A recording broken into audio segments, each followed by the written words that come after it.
Welcome. I'm Patrick Krisak. I'm the Director of Faith Formation and Missionary Discipleship and Coordinator of Divine Worship for the Archdiocese of Boston.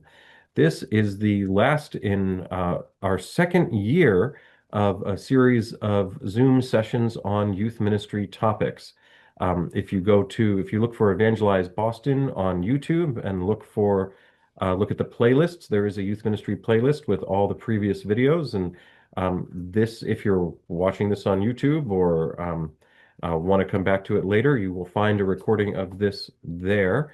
But we have the great pleasure of having Mike Drahos with us live tonight.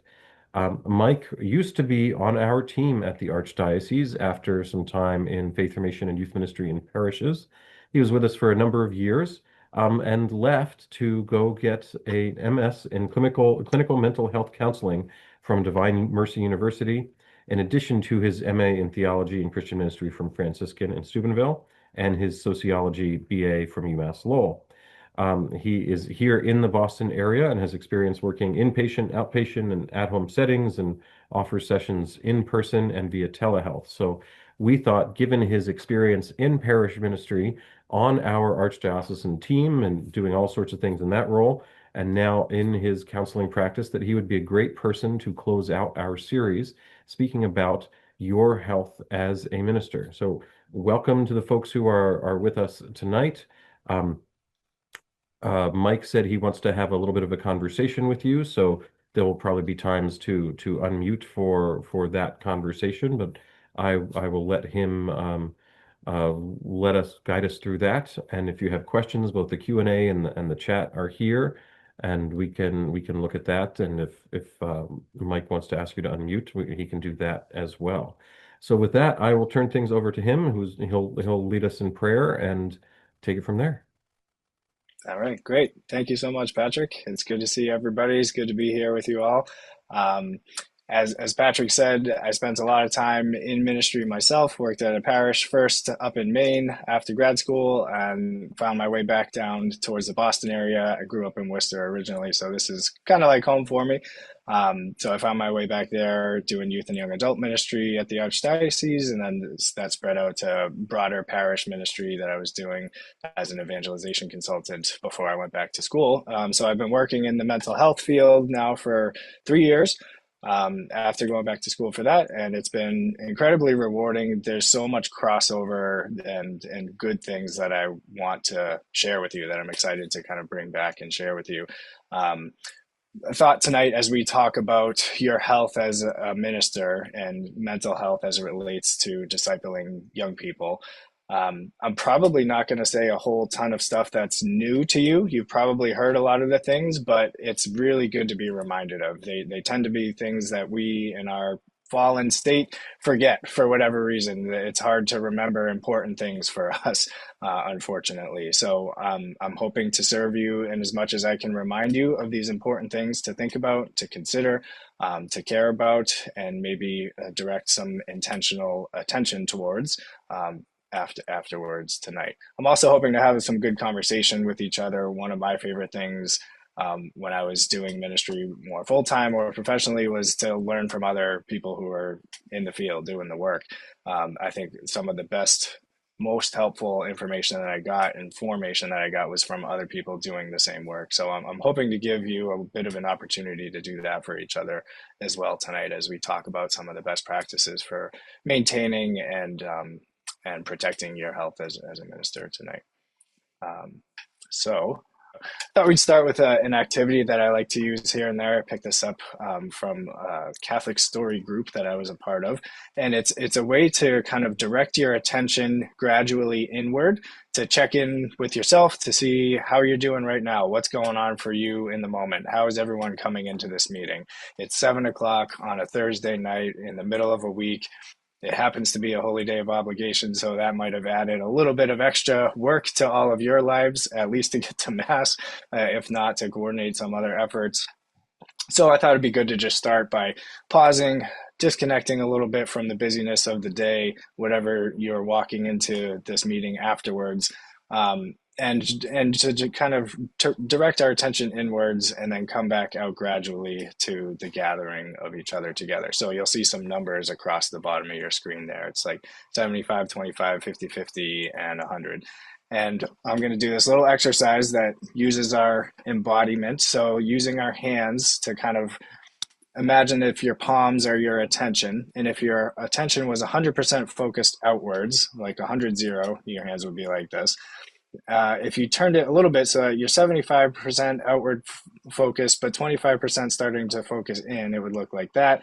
50 would be kind of straight on. And then 75 in, 25 out would be something like this. And 100% in would be here. So I'm going to kind of guide us through that as we gradually go through that. And when we get here, I'm going to stop talking because I don't want you to be focused on my voice. I want you to be paying 100% attention to what's going on in your interior life, in your world, in your interior experience at that moment. And then we'll gradually come back out, 25% out, and then 50-50 out. And you'll notice it stops there because I kind of want us to hang out in that zone for the rest of the meeting where we're paying attention to what's going on internally as we interact with the materials that I'm going to be presenting, and half engage. I hope you're engaging with some of the things that I have to share and what other people are saying, but also paying close attention to what you're experiencing and what's resonating within you as we discuss this important material, because it is referring to you and your health as a minister. So pay attention to your reactions, your responses, and how you experience this.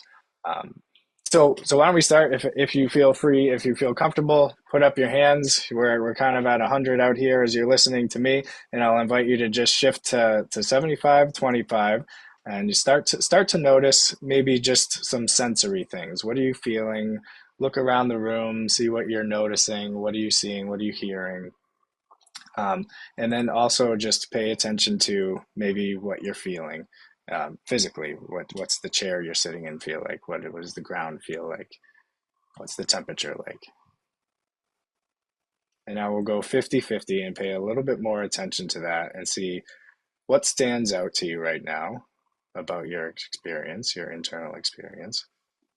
Are there any sensations that are particularly grabbing your attention? Just note them for now.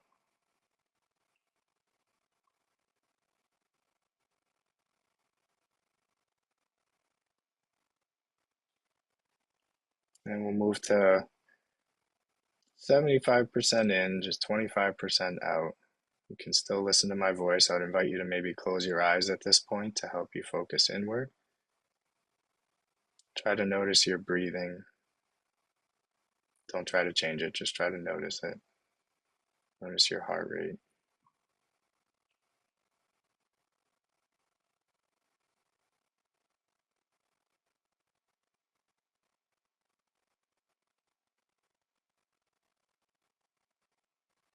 And as we're about to go to 100% in, when we do that, I'll invite you to try to name what it is that you're feeling on an emotional level. How are you coming into this meeting tonight? So you can turn your hands and go 100% in.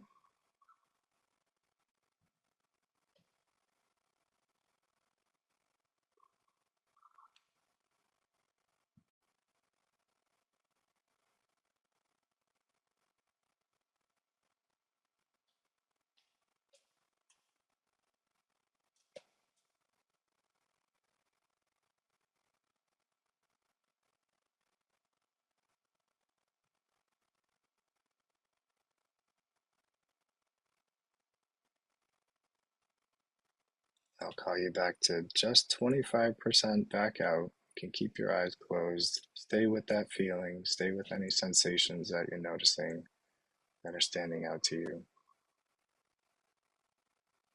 Just while we're here, I'm going to read a short scripture passage.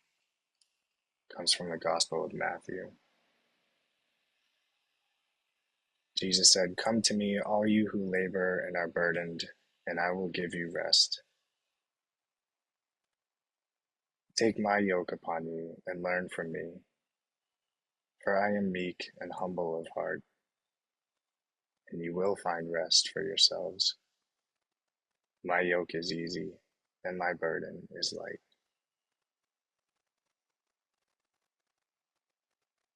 I invite you to take 1 second to speak your state of being to Christ right now. Whatever it was that you identified when you were 100% in, bring that to Jesus and name it for him.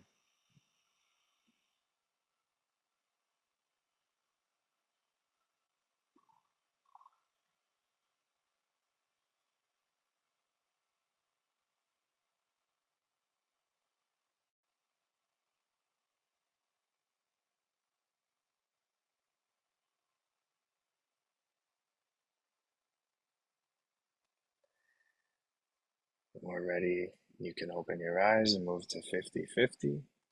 We'll try to stay here in this zone where we're attentive to our own experience internally and just as attentive to what's happening outside. We'll kind of conclude our prayer with this reflection that comes from evening prayer tonight on the Feast of the Ascension. It says, O Victor King, Lord of power and might, today you have ascended in the glory above the heavens. Do not leave us orphans, but send us the Father's promised gift, the Spirit of truth. Alleluia. In the name of the Father, and the Son, and the Holy Spirit. Amen. All right. Thank you all. Just wanted to give you a little bit of a preview of how I've laid things out for the rest of the evening as a kind of a roadmap for our time together tonight. I want to talk about a couple different concepts, namely burnout and compassion fatigue. I'm guessing those are both familiar terms to most people, especially burnout. This seems to be a common term. And if you're in this profession for any amount of time, I'm sure those are common terms for you. But I'd like to talk about them together. Very similar ideas, but somewhat distinct, and I think important to name the differences. And then I'd like to get into the particulars of how this applies and maybe how some unique circumstances that create certain challenges for burnout and compassion fatigue in the ministry setting, and in particular, and as it relates to discipling young people, to working with teens and maybe young adults or whoever it is that you work with in your ministry. And then caring for human people will be the final section where this is my attempts to not use the word self-care because it's about more than that. But it's about caring for people, like yourself included, because you are a person, but you're a particular kind of person. You're a human person. So we're going to talk about what care for human people looks like, and maybe I'll offer some suggestions that could be helpful for you. As we go through these 4 sections, I'm hoping to do a little bit of discussion after each section. So after each one, I'll kind of invite you to unmute and just have a general open conversation. If you're comfortable with that, feel free to do that when I invite you to do so. And if not, that's fine too. We can just move on. But hopefully we can have a bit of a dialogue there. Also, if you have any questions, feel free to either use the raise your hand feature or type in the chat. I think Patrick or maybe someone will monitor the chat. And if there are questions in there, please jump in and ask me as they become relevant. That'd be good. Okay, great. I will move on. Let's go jump into burnout. Okay, so most likely a familiar concept to many of you. Perhaps you may have experienced it once or twice. Perhaps you're there now. I don't know. I hope not, but you might be more familiar than you'd like with this idea. But just to get on the same page for everybody, Maslach classically defines burnout as a condition that develops in response to chronic workplace stress that has not been successfully managed. Okay, so this is not unique to ministry, but certainly happens within the context of ministry. And there's kind of the 3 classic dimensions of burnout would be emotional exhaustion, depersonalization or cynicism, and a reduced sense of accomplishment. And all of these are going to affect the way that you approach your work in a negative way. So emotional exhaustion would be like feeling drained, depleted. You're unable to recover with normal rest, things that would like typically be enough rest time for you is not enough for you. You're kind of serving from a deficit. In an emotional way, you're just feeling exhausted and drained. Depersonalization or cynicism means like there's kind of an emotional distance from the work and importantly in the people that you're serving, and there tends to be kind of like a hardened or sarcastic tone where there used to be warmth, where typically there would be some warmth and um, relational enthusiasm there. There's now like a cynicism, a lack of hope, and kind of like the sarcasm. I mean, like there's sarcasm and then there's sarcasm. Most people are sarcastic in funny ways, and then you can kind of tell when it changes. And I think that's a key when it changes. That's a key thing in burnout too. That this is not the norm for the person, right? So everyone varies in their degree of sarcasm. You can't just take a sarcastic person and assume that they're burnt out. But a person who's typically not that sarcastic, who you notice is becoming increasingly sarcastic, especially related to their work, that might be an indication that you might want to look for the possibility of them entering into a state of burnout. And the last dimension would be the reduced sense of accomplishment. So that feeling that like nothing you do really makes a difference, even though objectively it probably does. It's the same work that you're doing. It's still important work, and it's still valuable for the reasons that you began the work. The work itself hasn't changed, but your sense of its purpose, its meaning, its significance is just either dramatically reduced or even gone. In the most full experience of burnout would just be like it doesn't makes no difference. It seems to make no difference to you.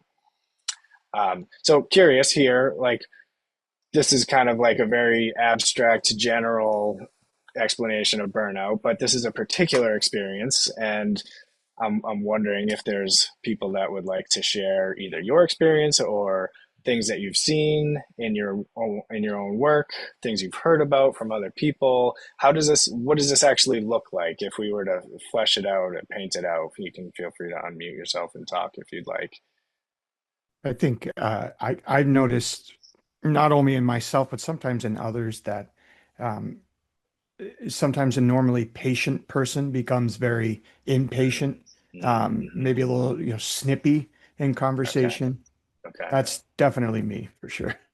That's you for sure. Okay. Yeah. And you've noticed it in others too. Yeah, that's a great Mm, one.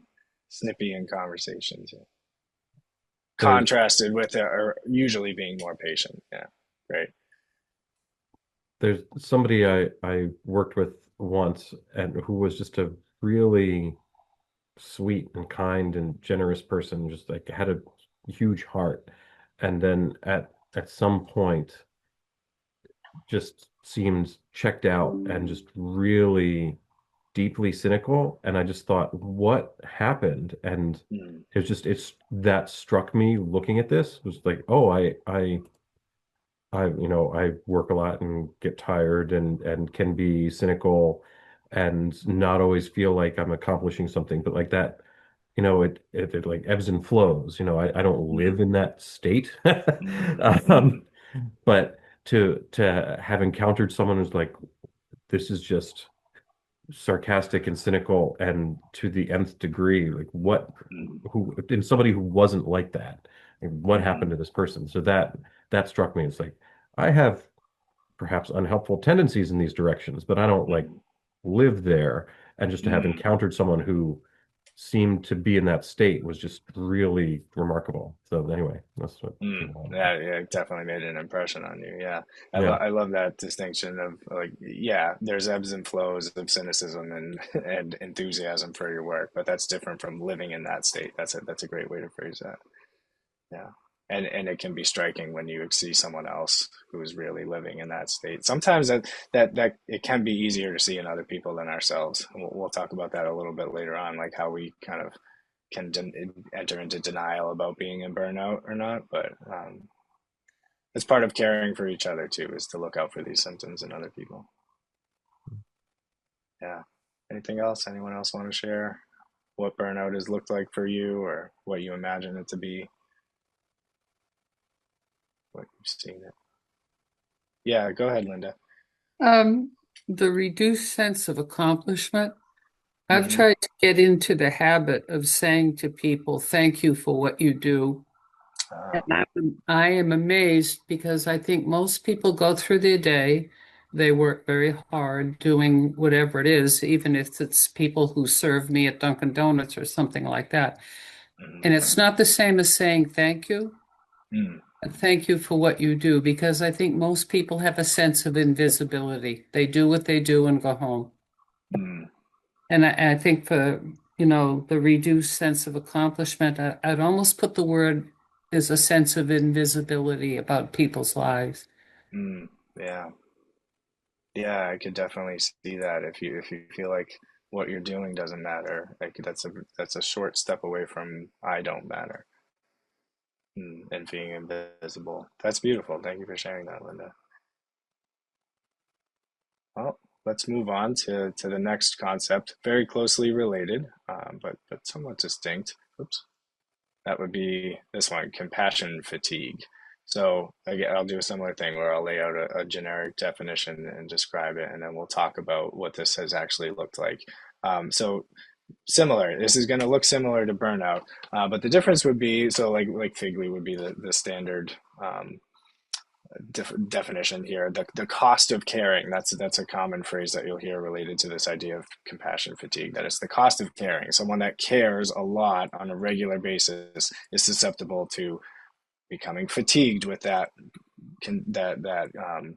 high level and high frequency of being compassionate towards others. So the cost of caring, it's possible that you could experience a secondary form of traumatic stress that affects those who absorb the suffering of others.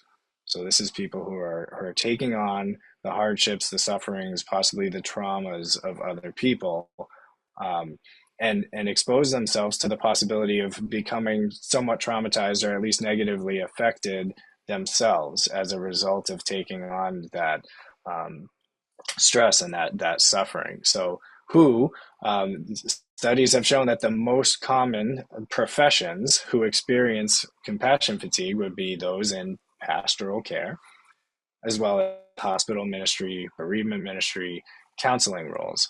I think everyone who would be interested in this workshop is probably involved in pastoral care to some degree. I bet many of you are also involved in hospital ministry, maybe bereavement ministry, or some form of a counseling role, or have been in the past.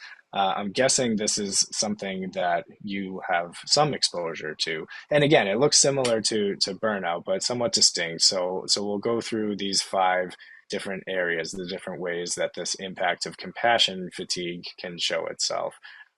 So that would be the emotional impact of it. There's a cognitive impact for it.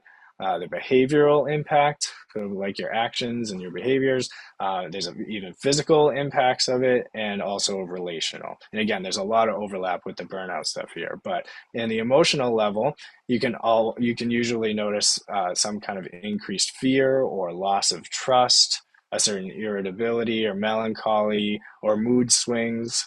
So it doesn't have to be like one or the other, but it could be the fact that you're swinging in the other way. Just again, the key would be differences on the normed on the person. So if the person is typically not fearful and you notice an increase in fear for that person, or a loss of trust relative to how trusting that person typically tends to be. So kind of noticing those emotional changes. These are not exhaustive lists by any means. They're just trying to give you a little sense of what to look for. On a cognitive level, the impact you might see could be like a troubling shift in one's view of the world. This is a common thing when you're encountering trauma. It kind of shakes your worldview a little bit sometimes, and it can challenge the way that you see the world, the way that you kind of deal with the reality and the existence of evil in the world and suffering in the world, and how you kind of integrate that into your worldview. That can be a troubling shift that has a major cognitive impact. It could introduce intrusive images based on the stories of the suffering that you've encountered that you can't get out of your mind. Maybe difficulty concentrating on regular tasks. This could definitely show up in your work. You're having a difficulty concentrating on tasks or projects or upcoming events, things like that. Behaviorally speaking, it could be you could move towards being ineffective or self-destructive in your coping strategies. Um, I mean, I feel like I'm preaching to myself here, because as I'm going through these, I'm recognizing how I've done all of these things. As I was putting this together, I was like, yeah, I have definitely experienced all of these things. But just like I know what are effective coping strategies for me, and I know when I'm entering into ineffective or even self-destructive ones, and I can kind of see that, but that's taken a lot of time. And I think earlier on, when I was just getting into this work, it was hard for me to tell the difference, and I definitely relied on some mentors and bosses and formative people in my life to help me to identify those things. So again, this is a communal thing that we help each other to notice.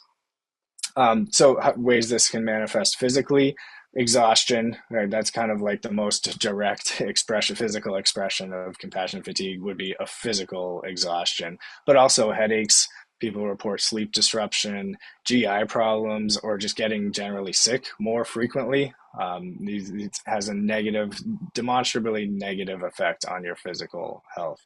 And relationally as well, you could often notice increased conflict and or isolation, relationally speaking. So people withdrawing from relationships that usually were life-giving, or people that are becoming more, again, with the emotional impact of being more irritable. That's going to naturally affect your relationships and tend towards more conflict in relationships. This could even creep into the professional domain as well. But also personal. So maybe let's pause there and open it up for the same kind of conversation. What does this look like?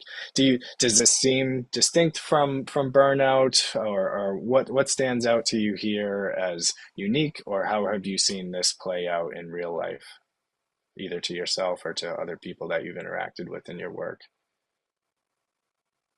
I think to me, it's the manifestations are very, very similar between, compassion, fatigue, and burnout, but like the operative cause of it is different.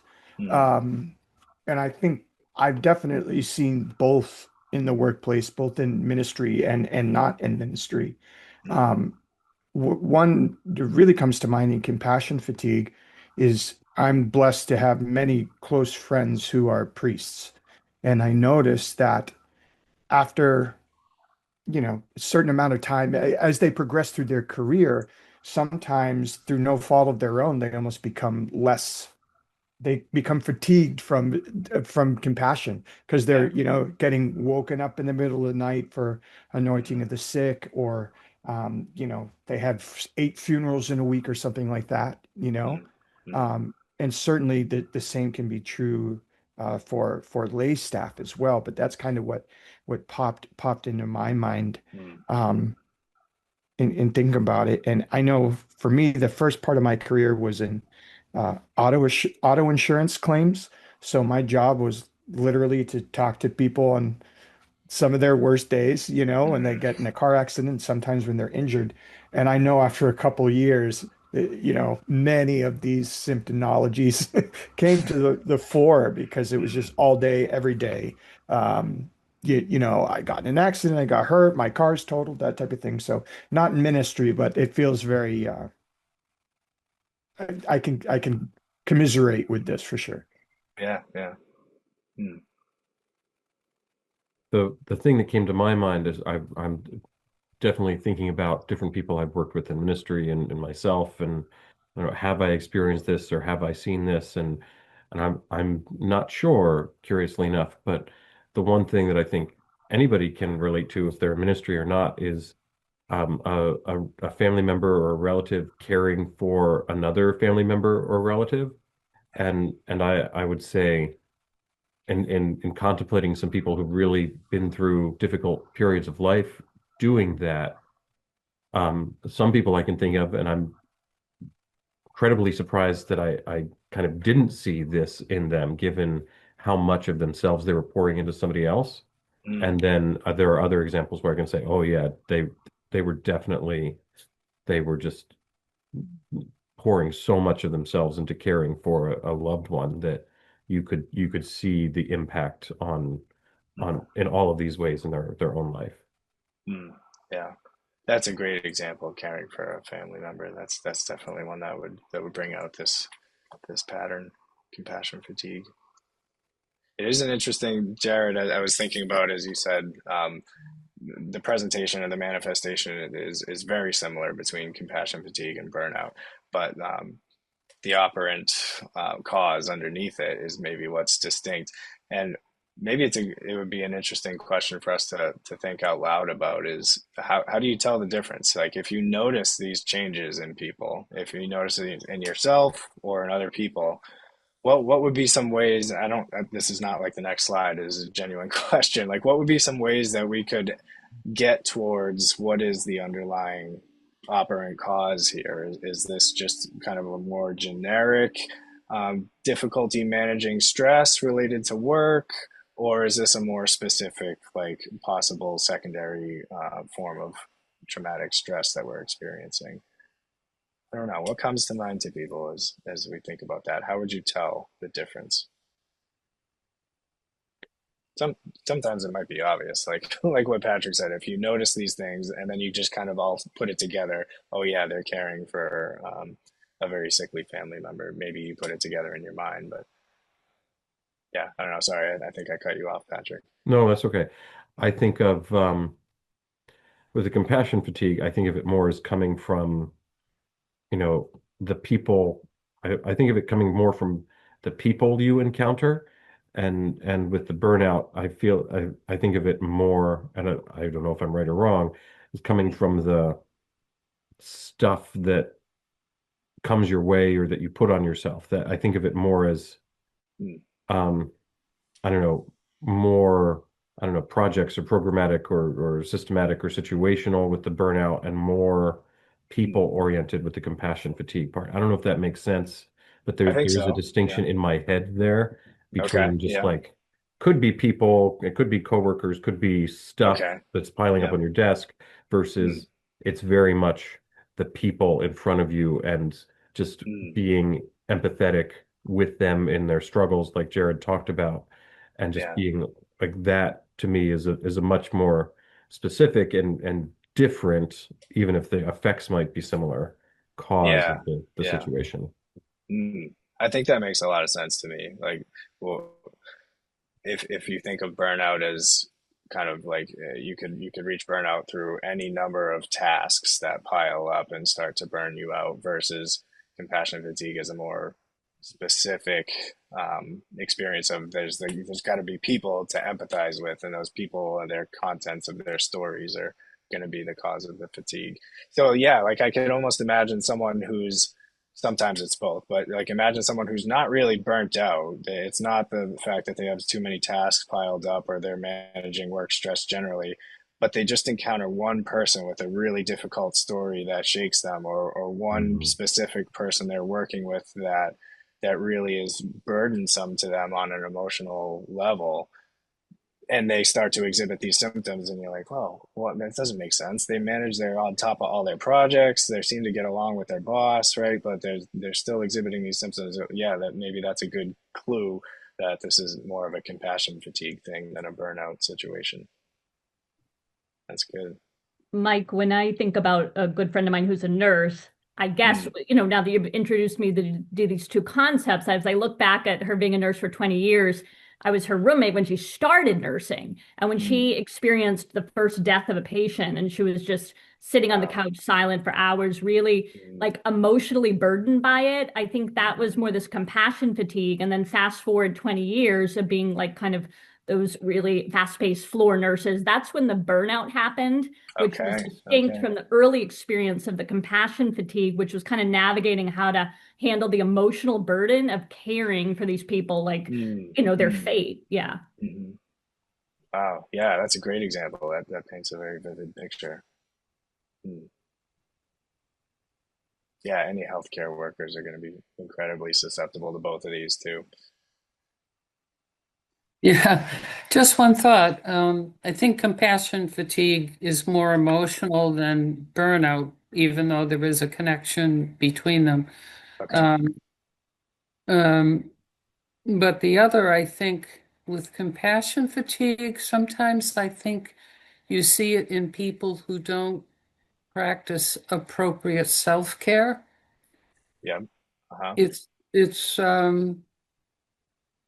I guess as I was looking at all of this, I kept thinking about all those crowds pressing in on Jesus, and yet he went off by himself to pray and immerse Mm, himself in the Father's love. mm, mhm. And I think that's what the sense that I get from this is an absence of appropriate self-care or appropriate relationships to replenish, Yes. Yeah. something like that. Yeah. Exactly like that. Yes. You jump to the end of the presentation, or that's 100% what we're going to Okay. talk about. But yeah, no, that's you're exactly right. That is if we don't have that appropriate care for ourselves, then we are going to uh, make ourselves way more vulnerable to experiencing compassion fatigue. And maybe just to talk about like what's the danger of this? So what? So what if I'm experiencing compassion fatigue? What's the downside of that? What's the potential harms that could come about from someone in a ministry position who's in a state of either burnout or compassion fatigue? What could go wrong? I can think of an example from the past where it was someone with burnout, and because of that, they kind of let their guard down. Um, and it became obvious. This was in a youth ministry setting and like a core group type thing. And this person, we noticed a change in what they were sharing. Like it became Mm, overly personal. okay. Like you could tell she was, I don't know, like trauma dumping is Mm, for the lack of a better word. And that's sure. not something this person usually did. And then the Okay. kids, seeing it from someone in ministry were like, whoa, it was Mm, kind of like not a role reversal, but it was a marked shift. So I think there's a danger in maintaining appropriate ministry boundaries if we yeah. don't take care of ourselves. Oh yeah, for sure. So potential boundary violations there. Yeah. Maybe role reversals. Yeah.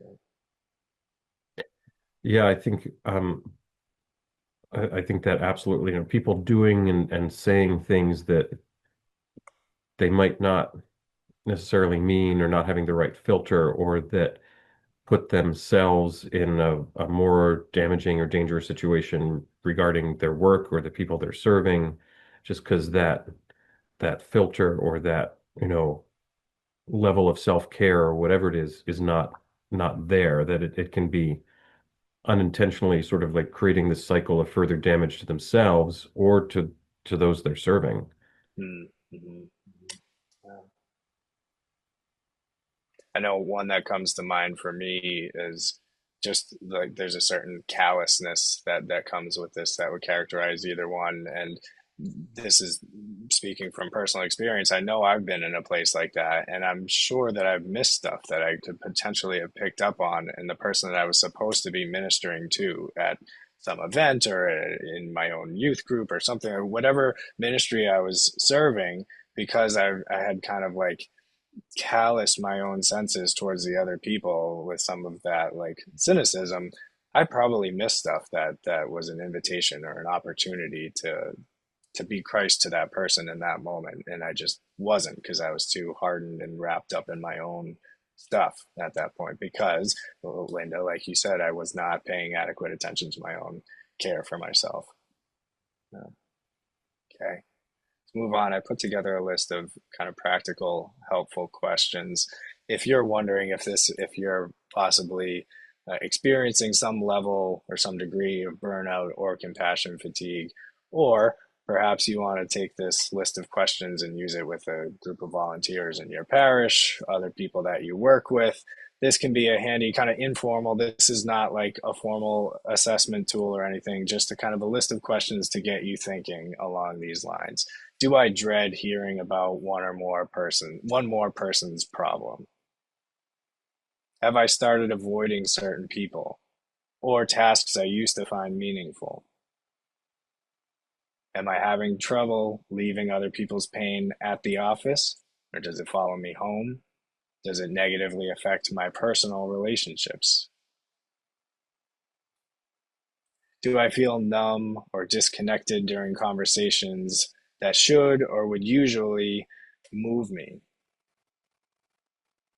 Am I more cynical about whether my work makes any real difference? This is a good one to ask in comparison to maybe a particular time frame. Say you've been in the position for a year or so. You could say, now, am I more cynical about whether my work makes any real difference than a year ago from today? And try to remember entering into that position, say, a year ago, or what you were like a year ago, and compare it to now. Am I more cynical now? That, again, that doesn't necessarily mean you're in a state of burnout or compassion fatigue, but this just gets your mind thinking about the possibility. Has my prayer life started feeling hollow or performative? This is one I'd like to talk a little bit more about later. Again, not necessarily meaning you're in a state of burnout, but could be a possible indication. Am I consistently using my day off just to recover rather than for leisure activities? Like, do you just, all you can do in your time off is just recover and get ready to start all over again the next day? Or is there room in your life for leisure activities? Okay, so again, not like a diagnosis or anything like that, but possibly a helpful list of questions to get you or other people that you work with or know and care about thinking about these possibilities. Okay. I think maybe let's take like a 4-minute self-care break.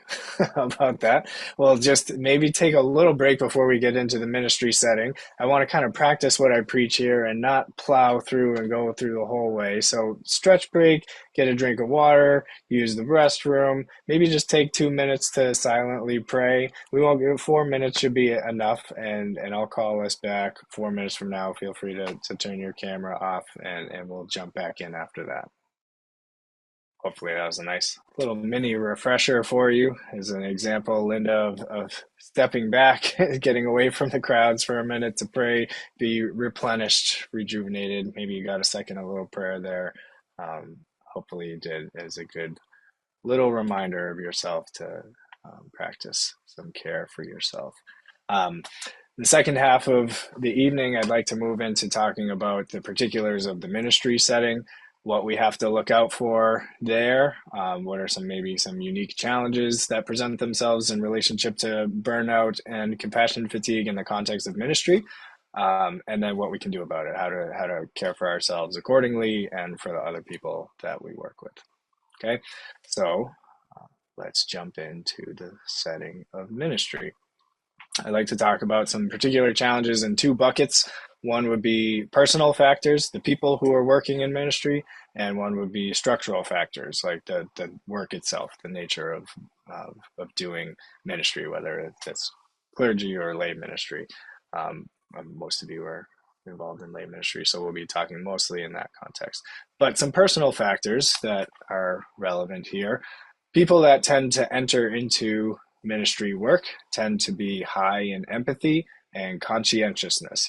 And guess what? Both of those put you at risk for experiencing burnout and compassion fatigue. So that is a thing in and of itself. Just the fact that you're the kind of person that's attracted to doing ministry work means you're the kind of person that's somewhat susceptible, more so than the general population, to burnout and compassion fatigue in particular.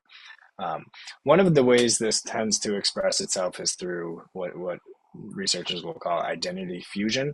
So where you kind of fuse your identity as a person with your role in your work. So this would be in the context of, say, youth ministry. Like, it's not so much a sense of I am Mike and I serve my parish as the coordinator for youth ministry efforts in the parish. It's I am the youth minister. I am youth minister Mike. That becomes fused with my sense of who I am, and the work that I do becomes fused with who I am as a person, which is not a particularly healthy integration, or at least presents some challenges, at least presents some risk factors for experiencing burnout.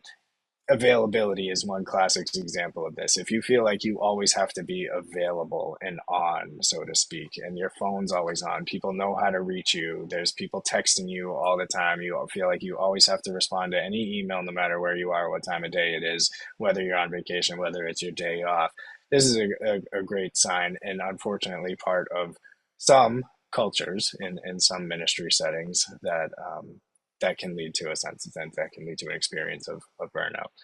Um, and this one in particular, I think is helpful to think about as a personal factor. The tendency towards isolation, or if it's not isolation, as you think of it like a person as a lone island isolated from other people, there tends to be or can be somewhat of a friend bubble that develops around ministry, and you kind of exist in this network of people who are all doing the same ministry or in the same kind of ministry, and you don't have a lot of close relationships outside of that context. There's this study that in a book that came out called Faithful and Fractured that looked at this phenomena of how people who are involved in ministry, and this is not in a Catholic setting, this was like I forget which denomination, a Protestant denomination, but it was clergy from them, and main indicators of not experiencing burnout and compassion fatigue was whether or not the individual had sustainable and meaningful relationships outside of their parish context. So in the setting for, like, say, youth ministry, are you only hanging out with the people in your parish and maybe the volunteers or core team members or fellow staff members, or do you have other friends beyond that network that you can kind of relate to at that level of friends? It can just be like we spend so much time, especially like for myself early on, I moved to a new place right out of school, got a job as a youth minister, didn't know anyone else outside of the parish. And I know I'm not the only person that has experienced this reality. All of my relationships were developed through the parish and through the youth ministry in the parish in particular. So my friends were the core team members. Like I hung out with my boss and their family, which was great. But I didn't know anyone else outside of that. I had my family at home, but I moved away so to be at that. So really all of my connections were through the parish. And I definitely did not appreciate enough the value of having and investing time and energy into developing, cultivating friends outside of that setting. Which, it kind of just contributes up the chain there. It feels like you're always available. It contributes to that identity confusion. These things can kind of exacerbate each other. All right, so that's just some personal factors to consider. Structural factors, again, this is not going to be new information to anyone, but just to bring your attention towards it, there's limited resources in this work. I know that for a fact. I don't care what parish you're at, you have limited resources there for the work that you're trying to do. It's probably not as much as you would like. It's probably not even enough. But we make do. But that is a factor. That's a particular challenge that leads towards burnout, because you feel like you can be that infinite resource, even though like our financial resources are limited. I can give more. I can devote more of myself there, and there's kind of a tendency to make up for that lack in tangible resources. I'll call it suboptimal organizational health that tends to exist in parish and ministry settings. It might not be the worst, but it's probably not the most optimally organized or most optimal functioning organization you've ever been a part of. Not saying that it necessarily should, but it's a reality that contributes to the possibility for burnout. There's going to be like overlap in work that's being done, maybe unclear job descriptions, maybe unclear boundaries about what's expected of one person versus another, maybe not super supportive or maintained boundaries for caring for oneself and time off. Maybe there can be organizational factors that are contributing to some of that identity fusion and the constant availability that are more personal factors. Cultural norms, and by that I mean like particular culture of your parish, or maybe the ministry within your parish develops a culture in of itself that sets norms for people and how they behave.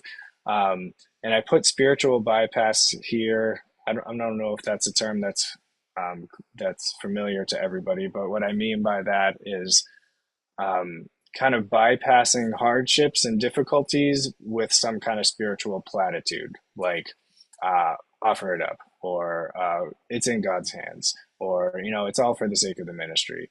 Those, it's not to say that those are unhelpful or untrue concepts, or that they're just like empty platitudes, but they can be used to bypass real struggles and real challenges that people are experiencing. So if you've got someone who's really experiencing some level of burnout or compassion fatigue, to offer that kind of um, statement, that phrase, prematurely, is going to bypass the pain that they're experiencing.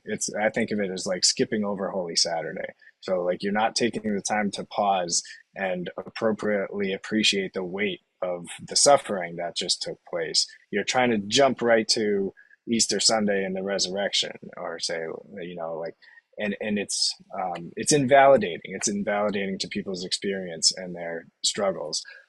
So unfortunately, that can be part of some cultures that are out there, particular parish cultures or particular ministry cultures.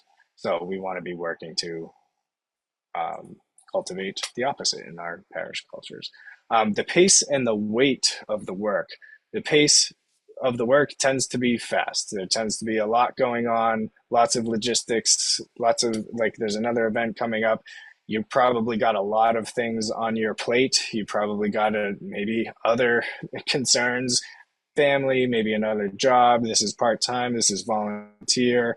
There tends to be a fast pace to these things, which becomes a factor in as much as you don't have a lot of time to process things that come up. So if you encounter something heavy, like if you're talking to a person in the context of ministry, they share something that's like a significant source of suffering, possibly a trauma for them, that is difficult for you to receive. You sometimes don't have the time to really process that and sit with it and understand how it's impacting you and how you are going to work through it. Sometimes the pace can just push you to the next thing. And that's combined with the weight. Like I said, like the ministry setting kind of lends itself to heavy things being put on our plates, sometimes without notice, sometimes unexpectedly. Sometimes we do have notice, but it doesn't really matter because the weight of it is still there. But the pace makes it difficult to properly address those things and to process them in due time. Okay, so I'm going to pause there before we move on to the next thing. What are people's thoughts about this? What are some other challenges? Again, this is definitely not an exhaustive list of challenges for the ministry setting. What other things come to mind for people as we think of how this is relevant in the context of ministry? I was thinking, I work in diocesan ministry, and I have the blessing and curse of knowing people in all kinds of different parishes that I go to. And one of the nice things about my home parish is that, like my pastor and some other people there know that I work for the diocese. I mean, lots of people there know I work for the archdiocese, but most people don't have any concept of what that means. Like, they don't really understand what I do, and they don't Okay. particularly care. And that's a good thing. You Yeah, know, yeah. some people do, and they want to talk about it, and that's fine. But most people, it's like, yeah, that's Patrick's life not here. Mm, My family being with the other families that we interact with at the parish, we're mhm, just a family at the parish. Like that, mm, my archdiocesan role doesn't mean anything to them, and they don't care about that, which is just so mm, helpful to have that sort of like mm, step away, because I've been to, I'm going to somebody's baptism or somebody's celebration of something in another parish, and I'm, hearing the pastor say to another priest, like, "Oh, Patrick's here," like, because they know who I am from the archdiocese. uh, uh, It's like that.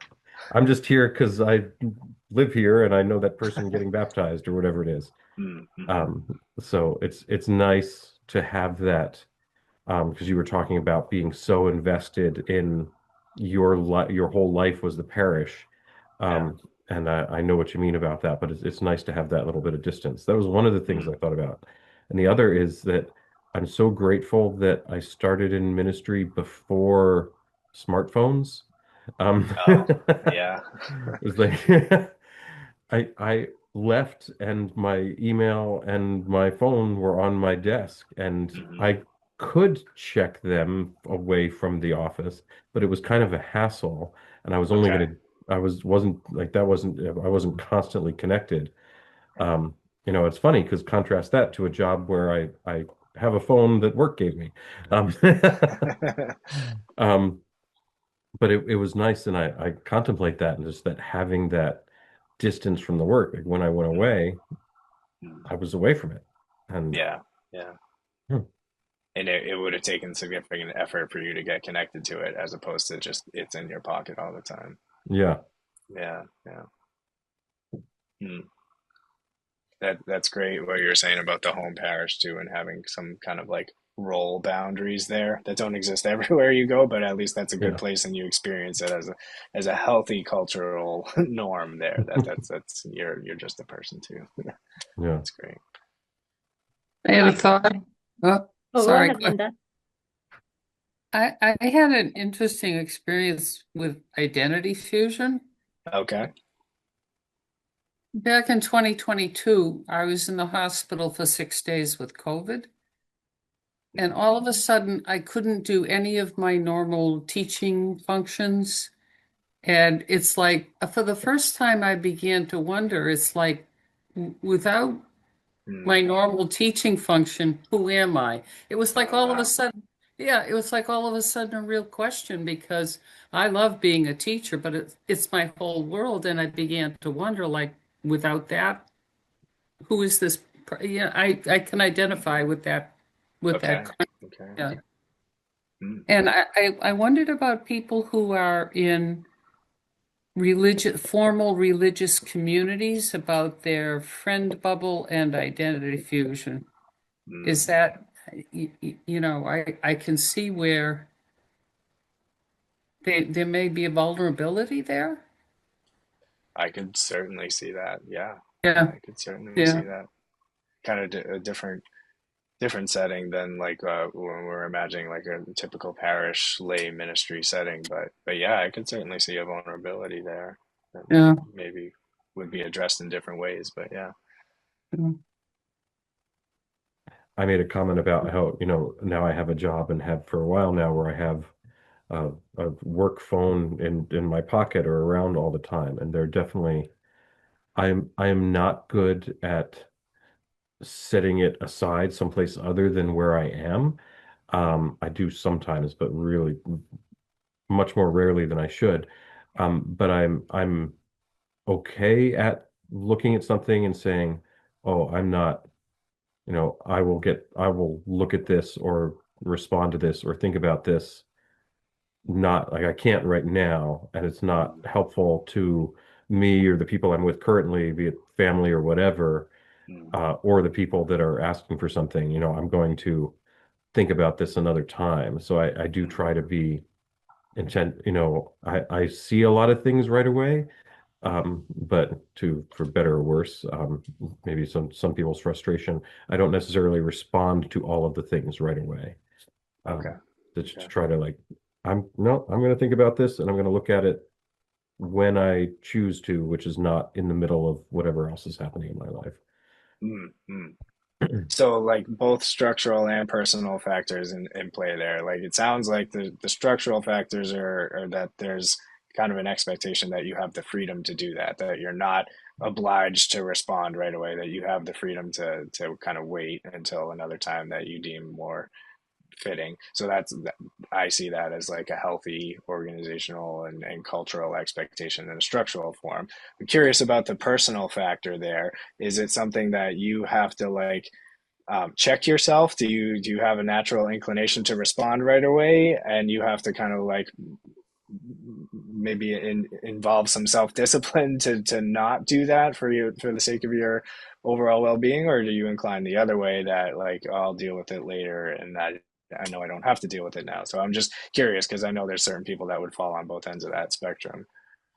I think that's a good question. I think I fall on both depending on what it is. There's a Mm, category if, like my immediate team or some people in leadership where I work are looking for me. I'm more apt to want to be in touch, get back to them right away. And I have mm, to to check myself there. And if it's sort of more like, here's a crazy email about a situation, somebody's dealing with it. And I don't mean to be dismissive at all of them in the moment dealing with that situation, but when it's not more immediate to um my kind of team, the people I work most closely with, um, then I'm more likely to say, yeah, that's not in the category of things I'm going to worry about, right? And in this part of my life. Gotcha. Yeah. So the person in the context or the content of the ask is relevant. But it's either way, it's good to know like that's good self-knowledge. You know what my instincts are and maybe where I could tend to overdo it and burn myself out just with my own personal factors, even if the structural factors are perfectly healthy and supportive of boundaries, where am I personally tending towards violating some of those boundaries and entering into that identity fusion or constant availability, whatever it is. We're all going to have our own tendencies towards those things. So it's good to know, like, be able to check yourself when you realize it's happening. Great. Any other thoughts here?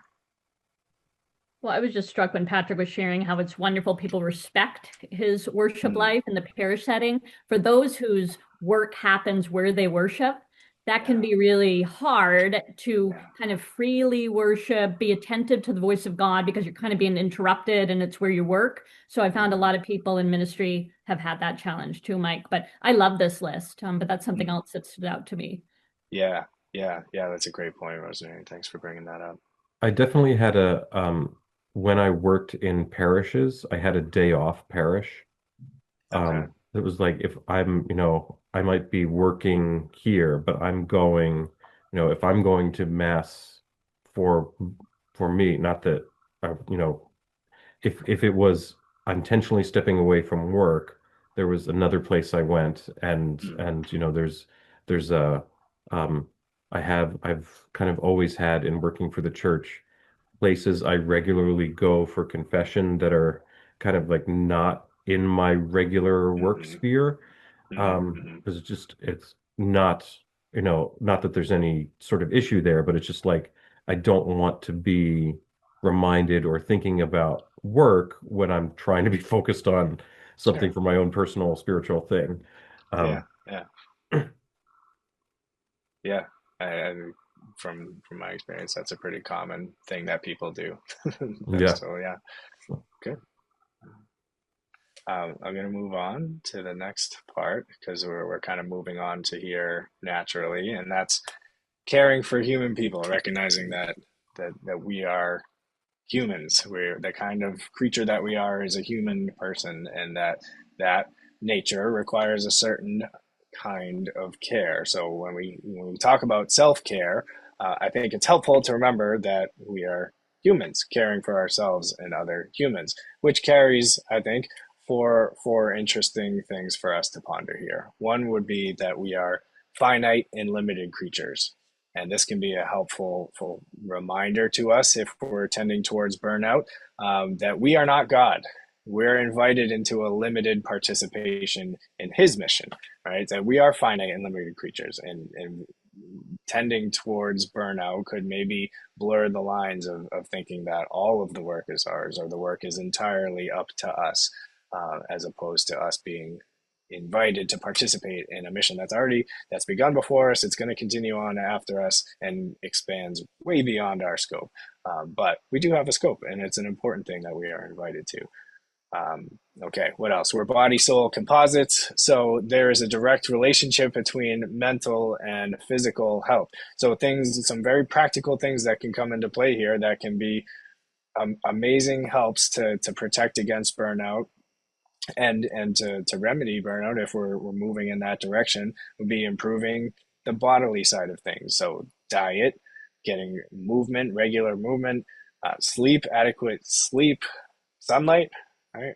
Physical mindfulness, meaning like similar to what we did when we did the check-in experience today, our bodies can be a great way to ground our minds in the here and now. If we're getting burnt out, if we're getting kind of lost and dysregulated, our paying attention to our sensory information can be a great way for us to ground ourselves, to use that mind-body connection to our advantage and protect ourselves against the symptoms of burnout.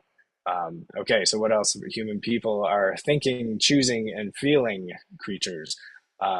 So how this applies to the ministry setting, making sure that we ourselves are clear and free in our commitments. So we understand clearly what it is that we're actually committing to, that we articulate, okay, if it's a job, what exactly is the job description? What exactly are the expectations, the hours, clarifying that, respecting our intellectual capacity, and our volitional capacity. So we're freely consenting to these. We're not kind of guilt tripped into a volunteer experience on, like, I don't know any volunteer experience I've ever gone into that involved no level of guilt. But I also, there's a difference between that and maybe like really being coerced into some kind of volunteer role, which I don't know how common it is that happens, but I think it behooves us to respect the dignity of the person and try to make those asks genuine asks, and not like voluntold people to do things. So thinking and choosing, recognizing that we ourselves should be clear about what we're committing to and really freely committing to that and sticking with that commitment when we make a free commitment, but also for other people, clarifying for them what we're asking them to do and making sure that it's as free as possible, that we create the conditions that they can freely choose to say yes or no to that, that ask, that invitation. Also feeling creatures. So ministry is going to bring up some painful touch points for different people, different settings, different topics, different experiences. Hearing, maybe like caring for different populations in your ministry is going to touch your past. It's going to touch your story and perhaps bring up feelings. So just being aware of that, cognizant of that for ourselves, what is in our past that might be kind of like emotionally triggering for us, and being mindful of that as we enter into our work in ministry, but also for other people, and being kind and caring for other people who might be experiencing some kind of level of emotional difficulty related to a particular setting or experience or whatever it is in the context of ministry. That's part of caring for human people too, that we're all in the business of healing and participating in the healing mission of Christ for the world, but we're also wounded members of the world who are trying to participate in this mission at the same time. Okay. And finally, we are relational beings. That's also part of our nature as human people. We're relational. So all our relationships impact this, and we can care for ourselves as relational beings by, like, if our role is that of an accompaniment or a mentor to another person, say a young person that we're involved in helping to move along in their journey of discipleship. If it's a professional relationship that we have as a staff member to our supervisor or to people that we supervise or colleagues, if it's friendships that we're, kind of investing in those friendships in genuine ways that recognize and take advantage of our relational nature, and ultimately that we're made for heaven, that we're ultimately made for an eternal relationship with God himself, which kind of brings us into the next slide of vocational harmony, as I like to call this. So I think this is a super helpful concept in the context of talking about burnout and compassion fatigue, that if we can recognize and move increasingly towards vocational harmony in our lives. And what I mean by that is kind of like three different senses of this word vocation, and they're not all equal. Okay, so there's kind of like the bottom level. This is more like the common secular colloquial use of the word vocational when we're talking about work, like vocational counseling, people talking about career counseling, or you go to vocational school, you're learning a certain trade, something like that. You're talking about the work that you're doing. It's very specific, it's very local. Usually talking about professional or volunteer work. It's mostly your relationship with the world. And then the other two are more the ways that the church talks about the sense of vocation. One would be the universal sense at the very top, right? The universal call to holiness, that we have a vocation to heaven. We have a vocation to become saints, a vocation to love, however you want to say that. It's this kind of universal, everyone by virtue of being a human being. If you're here, if you're listening to this, you have a vocation to holiness, right? And that is your highest calling. That is your ultimate calling, and everything else should be directed towards that.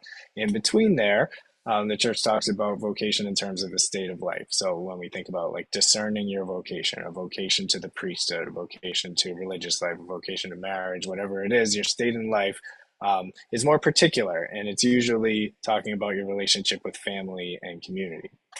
And they kind of stack up like this, but it's helpful for us if we can unify them and think about them in this direction, because if there's an imbalance there, it becomes kind of obvious. So if there is an imbalance and if we're experiencing burnout, that is indicative of an imbalance somewhere, that your work, right, that what's supposed to be the bottom level has kind of usurped either your state in life vocation or potentially even your universal call to holiness vocation. Instead of being in service to those things and helping you live those out more fully, or being a conduit for you to experience the universal call to holiness and to live out your state in life vocation, it's taking the place of that. It's usurped those things in your life, and that is going to create disharmony. That's going to create dissonance in your life. So one way to think about the experience of burnout is vocational dissonance as opposed to vocational harmony.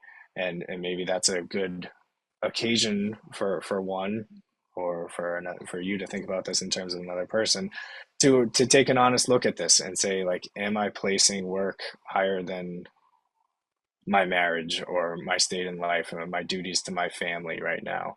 Or am I placing it above my prayer life? Like that certainly happens. I'll be the first one to raise my hand and say that my work as a youth minister got in the way of my prayer life, which is silly to say out loud, but it happens all the time. It happens all the time. It's happened to me. I know it's happened to other people too, my friends as well.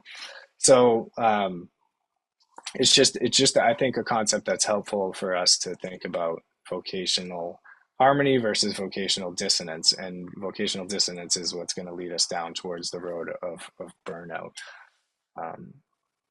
So what can we do about it? Actually, you know what? Before we enter there, let's pause and chat real quick. No, I lied. We don't have that much time. Sorry. Linda, do you have something to say? Just a couple of things. Sure. To me, there's an element of holiness in all three of those. Absolutely. Yes. Everything can be made holy.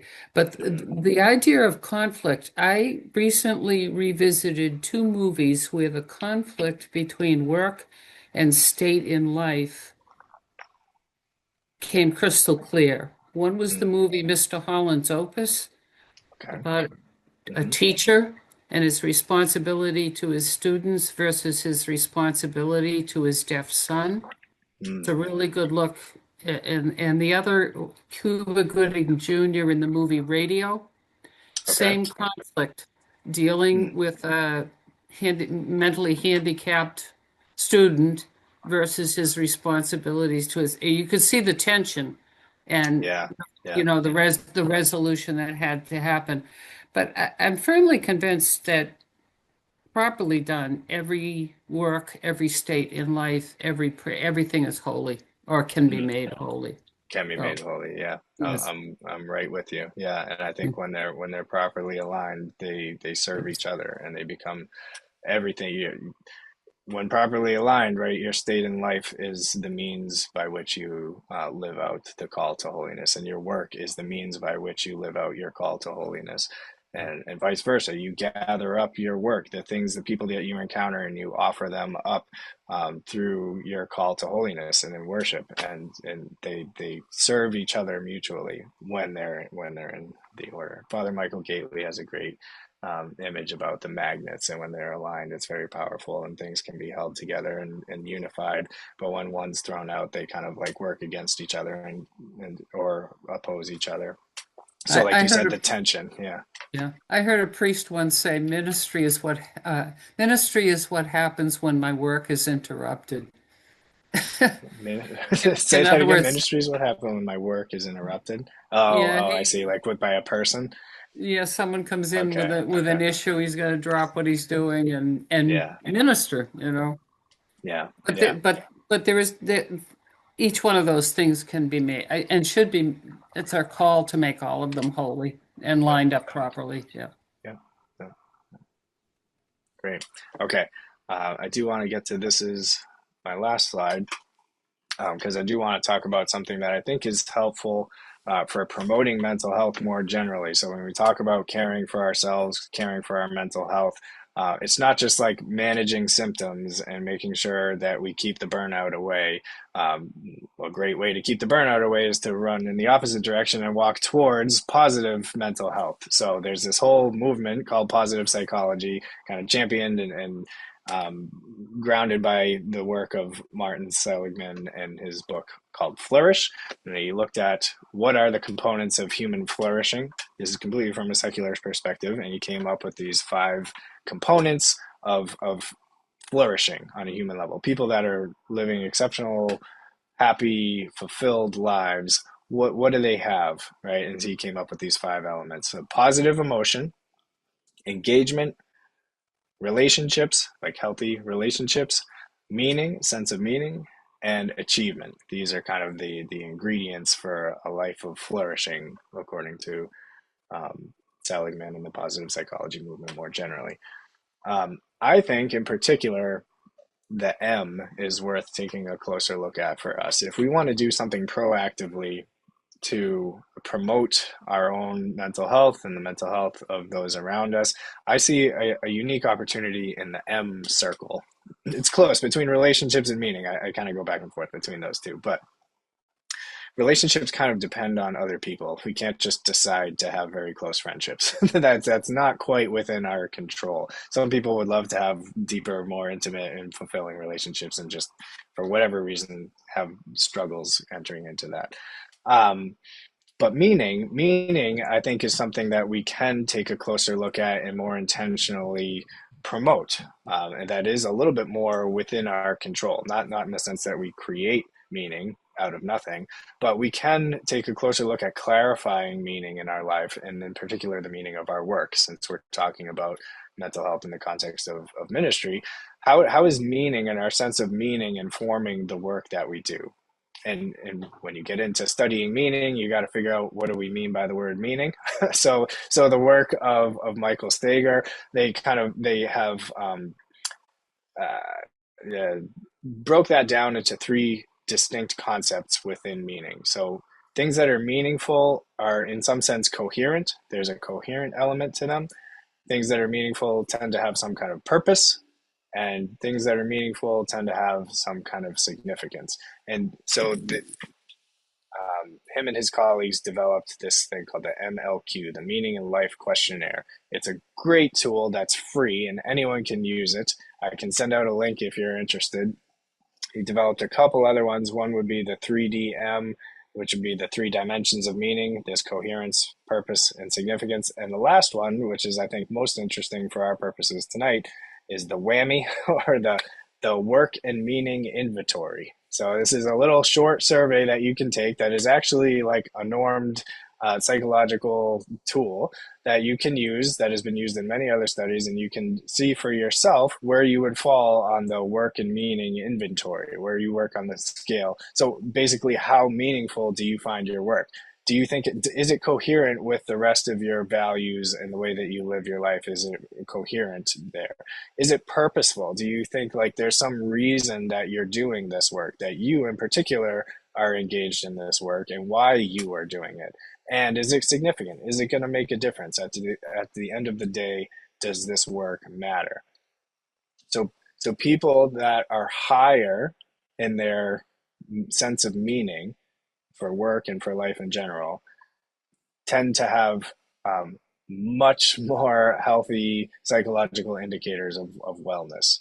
So meaning, I think, is one of those things that moves the lever significantly in psychological well-being, and it also in resilience. So resilience meaning not just like you're doing well now, but you have the capacity to endure high degrees of stress. So like if you're in a ministry job, say, and there's high degrees of stress frequently at your doorstep, you're going to need some psychological resilience to be able to enter into those domains and be stable and to be well grounded. The work of Viktor Frankl here, if anyone's ever read Man's Search for Meaning, right, that kind of stands out here, that someone who has a why can endure pretty much any what, and that goes deep. Right. So I think using some of these tools, again, I can send some links, but clarifying your meaning in life, clarifying your meaning in the work that you're engaged in, taking a good, honest look at what is the meaning, what is this coherent, is this purposeful for me, is this significant for me? That's a discernment process that I think can lead to significant and important steps towards promoting increased mental health for people, particularly who are working in the mental health setting, which has some unique susceptibilities to tendencies towards burnout and compassion fatigue. So clarify your meaning, figure out what your meaning is, and spend some time discerning that. That would be my presentation. So I thought we'd do a little checkout on the way out, but before we do that, any final comments, questions, things that people would like to share? Just one last thought. Yep. I went to a burnout workshop at the National Right to Life Convention maybe 15 years ago, but I've never forgotten this technique because there's a high degree of burnout in the pro-life movement. We broke up into groups of 8, and everybody had to share one success they had in the last year. And by the time we were done, we were so thrilled with ourselves. It was the greatest. It was eye-opening for the amount of good that people doing just what they do accomplish, and they never realize it. But it's, if you have a group of people feeling really discouraged, break them into a small group and have them name one success that they've had. I've seen it work. That's it's awesome. it's very simple to do. Yeah. And you can help each other notice and appreciate those things that are valuable, right? Reconnect you to the sense of meaning. That's awesome. Yeah. That's great. Yeah. Thank you for sharing that.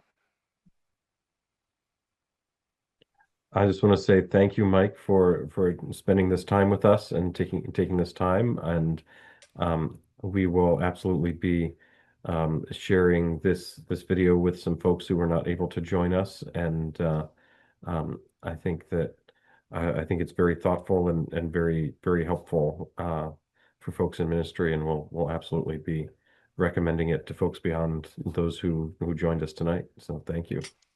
Great. Okay. All right. Shall we check out? Say a closing prayer? Okay, great. All right. You can put up your attention hands. We'll start at 100 again and move to 75 out, 25 in. Again, we're going to be kind of looking back inward to see where we're at coming out of this time that we had together. Start to notice what you're feeling now, what you're sensing, what's going on internally, what you're thinking about. Notice your thoughts. Maybe start to pay attention to what you're feeling. We'll move to 50-50. Think about your breath, become aware of your breath, heartbeat. I invite you to close your eyes as we move to 25% out and 75% inward.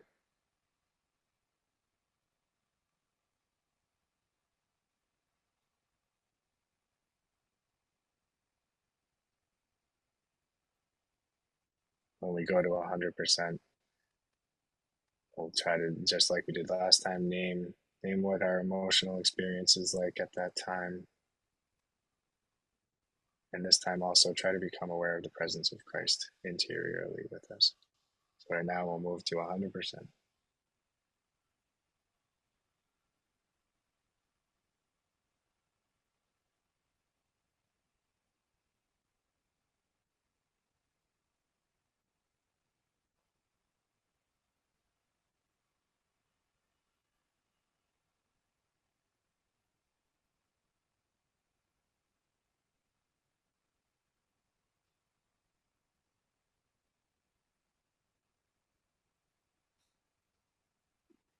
Back to 25% out. Get ready to open your eyes and rejoin the group, bringing with you your heightened awareness of what you're experiencing, what this night was like for you. We'll move to 50-50. I'll stay here as we close in prayer. In the name of the Father, and the Son, and of the Holy Spirit. Amen. Lord Jesus, we thank you. Thank you for this time that we've had together tonight. Thank you for the opportunity to gather in your name. Thank you for the occasion to celebrate the feast of your ascension, ascending into heaven, to be here in this space and this time with each of us. Help us to gather together all those that we work with, all their intentions, their cares, and their sufferings, and bring them to you. We entrust ourselves to the care of our Heavenly Father, whom you ascended to, as we pray together. Our Father, who art in heaven, hallowed be thy name. Thy kingdom come, and thy will be done on earth as it is in heaven. Give us this day our daily bread, and forgive us our trespasses, as we forgive those who trespass against us. Lead us not into temptation, but deliver us from evil. Amen. In the name of the Father, the Son, the Holy Spirit. Amen. Amen. Many thanks to everybody. Thanks to Thank Patrick you. and team. Yeah. Yeah. All Thank right. you. Have a good night.